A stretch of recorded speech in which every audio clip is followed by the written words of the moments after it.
This is how to draw and use Japanese kanji.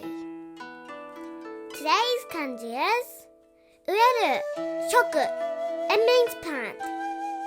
This is how you draw.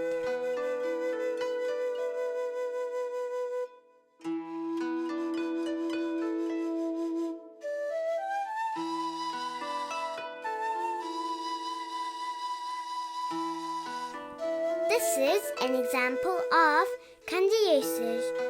植物園の見学。植物園の見学。The second example is 木を植える。木を植える。